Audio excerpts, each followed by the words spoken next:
मैं खड़ूस सिंह, आप सभी देशवासियों को मेरा नमस्कार। मैं काफ़ी दिनों से सोच रहा था कि कुछ अच्छा करूं और मुझे कोई अच्छा पथ मिले, लेकिन मैंने बहुत कोशिश करी समाज में विभिन्न लोगों से बात करते, लेकिन मुझे कभी ज़िंदगी में किसी ने अपने आप को बढ़ाने के लिए मौका नहीं दिया। हमारे समाज में कुछ विकृतिज़ हैं जो व्यक्ति हमें आगे नहीं बढ़ने देते।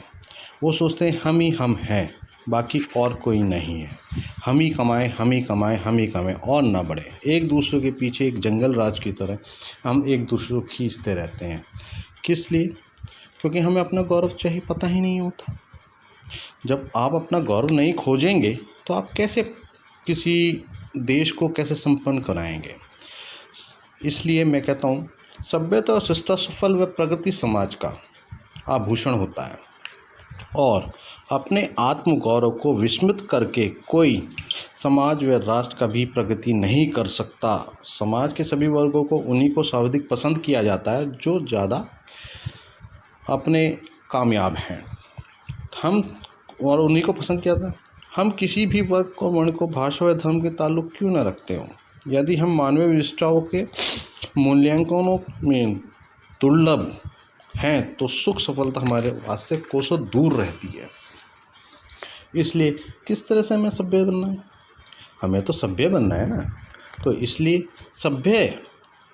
सभ्य सिक्स इंसान आत्मगौरव की संपदा से लबरेज रहते हैं, जबकि दुर्जन तथा अभ्यस्य लोग, असभ्य लोग जंगली जानवरों से अधिक नहीं समझे जाते। उनको कुचला जाता है और हमेशा उनका शोषण होता है। सफलता अर्जित करने के लिए शिष्टाचार गुणों का अनुसरण करना चाहिए और अपनी मानवीय विशेषताओं में अभिवृद्धि करनी चाहिए। कोई भी स्त्री तथा पुरुष कितना भी योग्य व पढ़ा लिखा क्यों न हो, यदि उसके पास आत्मगौरव की पूंजी नहीं है तो उसे गरीब व दीनहीन ही समझा जाता है। इसलिए अपने विवेक, अपनी शिक्षा को तोलिए कि आप क्या हैं, किस तरह से आप उस चीज़ को अपने जीवन में मूल्यांकन करते हैं। मूल्यांकन करने के लिए आपको समाज में जाना पड़ता है। आजकल क्या है? आजकल तो हम लोग पढ़ लिए हैं, लिख लिए हैं, सब कुछ है, हमने नौकरी कर ली, खाते हैं, पीते हैं और हमें कोई मतलब, क्योंकि हम लोग पैसा कमा रहे हैं।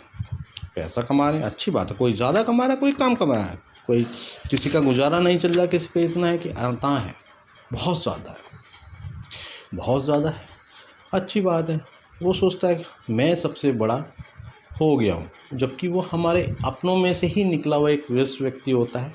जब कोई व्यक्ति सहयोग के साथ इतनी ऊंचाई से जाता है, जब वो किसी मुकाम पे पहुंचता है, जब वो मुकाम पे पहुंच जाता है तो सोचता है मैंने गाड़ी ले ली है, बंगला ले लिया है, मेरे पे पैसा आ गया तो मैं इन सब से ऊपर हो गया। ये प्रकृति उसके अंदर आने लगती है।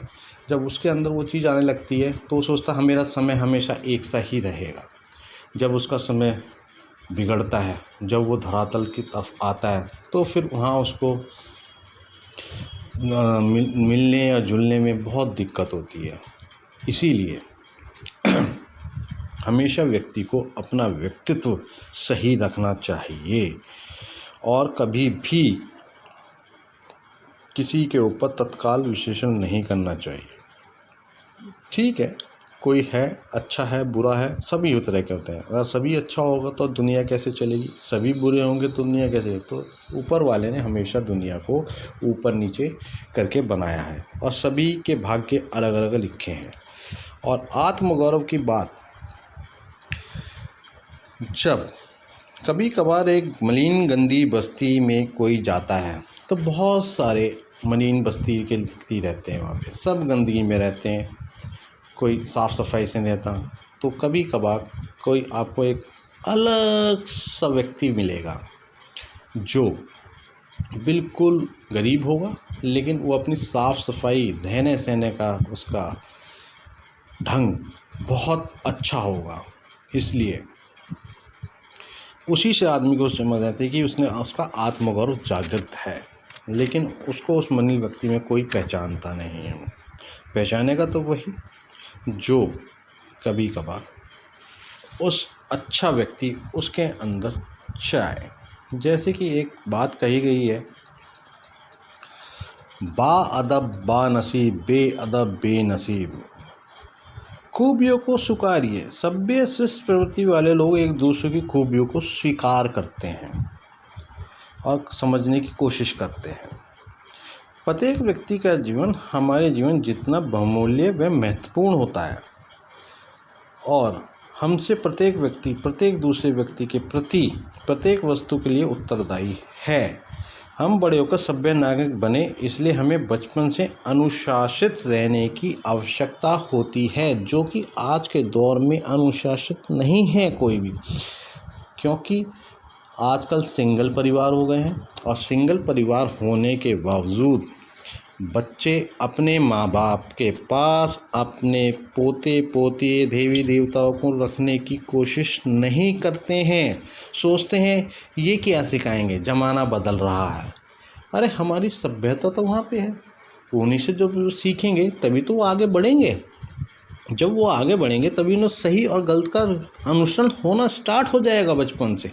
तो आप कैसे करेंगे? आप इस तरह से करेंगे। अरे जब आप उनसे कुछ सीखेंगे नहीं तो आगे आगे की चकाचौंध देखेंगे तो वो क्या सीखेंगे? उन्हें कुछ पता ही नहीं। जैसे हमारे आयुर्वेद में बहुत ज़्यादा ताकत है। आयुर्वेद से बीमारियां जड़ से ख़त्म होती हैं। और एलोपैथी में देख लीजिए, अगर आपको बीपी हो गया है तो पूरी ज़िंदगी आप बीपी की दवाई मरते दम तक खाएंगे, वो जड़ से ख़त्म नहीं होगी। नहीं आपका शुगर ख़त्म होगा, नहीं आपकी हार्ट की प्रॉब्लम, नहीं आपका सर दर्द का प्रॉब्लम, नहीं आपकी और भी कोई भी बीमारी होगी वो आपकी नहीं होगी। मरते दम तक आप उस पर अपनी 40% कमाई खर्च करते रहोगे। मैं क्या कह रहा हूँ शायद आप समझ रहे होंगे। इसलिए अपने आप को पहचानिए, अपनी संस्कृति को पहचानिए, क्योंकि हमारे बड़ों ने और हमारा इस देश में रहने वाले हम लोग सभ्य लोग हैं। हम जानते हैं ऊंच नीच क्या होती है। ऊंच नीच सही गलत सब कुछ होती है, लेकिन आज के दौर में हम सब ने सब कुछ ताक पे धर दिया है। हम भागम भाग पैसे की तरफ भाग रहे हैं। हम अपने परिवार को नहीं देख रहे, अपने बच्चों को नहीं देख रहे, अपने धर्म पत्नियों को नहीं देख रहे, अपने बुजुर्गों को नहीं देख रहे। पैसा है, हम किसी सहायक को रख लेंगे, वो उनकी देखभाल कर लेगा, हम उनके लिए गाड़ी रख लेंगे। इस तरह की चीज़ें आजकल बहुत ज़्यादा चल रही हैं। सबसे बड़ी बात क्या कर सकते हैं?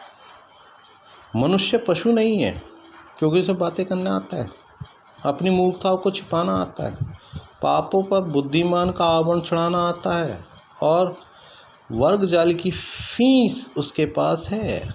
अपनी आवश्यकताओं में कृत्रिमता बढ़ाकर सभ्य और पशु में कुछ ऊंचा द्विपद मनुष्य पशु अपने से बच जाता है। और यही तो चीज़ है, मनुष्य की विकास कैसे कर सकते हैं?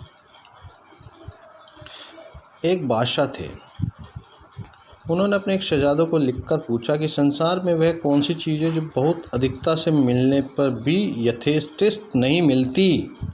शहजादे का जवाब था, मनुष्य वह चीज़ मनुष्य को है, क्योंकि लाखों मनुष्य संसार में होते हुए भी जैसा मनुष्य चाहिए वैसा नहीं मिलता। जीवन के हजारों प्यालों में केवल एक प्याले का मिश्रण ही ठीक होता है। प्रत्येक मनुष्य का शरीर पंच महाभूतों से बना होता है, हवा, पानी, आग, मिट्टी, वसा हैं। यही नहीं, प्रत्येक शरीर में आँख, नाक, कान, हाथ, पांव आदि होते हैं। श्रेष्ठ वस्तु वही है जिसकी आंखें न तो अधिक गिरी हुई हो और न ही अधिक उभरी हुई हो। उत्तम दृष्टि वाले मनुष्य संसार में आते वक्त अपने जीवन के साथ अपना सौभाग्य लेकर आते हैं। तो हमारा हिंदुस्तान का हर प्रत्येक व्यक्ति अपना सौभाग्य अपना साथ लेके आया। हिंदुस्तान तो बहुत बढ़िया है, पूरे वर्ल्ड में लेके आया, पूरी दुनिया में लेके आया। हर कोई अपना अच्छे से अच्छा कर्म करता है, जैसी उसके उस समय जी की व्यवस्था, सामाजिक व्यवस्थाएं होती, वैसे ही उसकी बुद्धि का विकास होता है। और जब विकास होता है तो उसी तरह से वो चलता रहता है। लेकिन सही और गलत को परखने का एक निर्णय होता है। जैसी ज़्यादा मेजॉरिटी आपकी अपनी होती चली जाएगी, आपके विचार वैसे ही होते चले जाएंगे। जहाँ कभी कभी आपने सुना होगा, बड़े बूढ़े भी कहते हैं, जैसी संगत में बैठेंगे वैसे ही आप सीखोगे। ये चीज़ें बहुत ही समझने वाली चीज़ें हैं। वे व्यक्ति जो सदैव अपनी अकड़ में रहते हैं, अपने सामने किसी को कुछ नहीं समझते हैं, कठोर तथा अभद्र भाषा का बोलते हैं, जिद तथा गलत बात पर अड़े रहना जिनका स्वभाव है, मामूली सी बातों पर धैर्य खो बैठते हैं, किसी की सुनने व मानने की अपनी तौहीन समझने वाले व्यक्ति को कभी पसंद नहीं किया जाता। शायद ये मेरा आज आप सबको पहला वीडियो पसंद आया होगा, और ये मैंने अपने दूसरे जन्म जो हुआ है मेरी इस उम्र में, उसके बाद सोचा और आज मैंने हिम्मत करके ये बनाया है। आशा करता हूँ सभी को ये पसंद आएगा और मैं ऐसे ही आगे वीडियो बनाने की कोशिश करता रहूँगा और आप मुझे सब सहयोग देते रहेंगे। धन्यवाद। जय हिंद।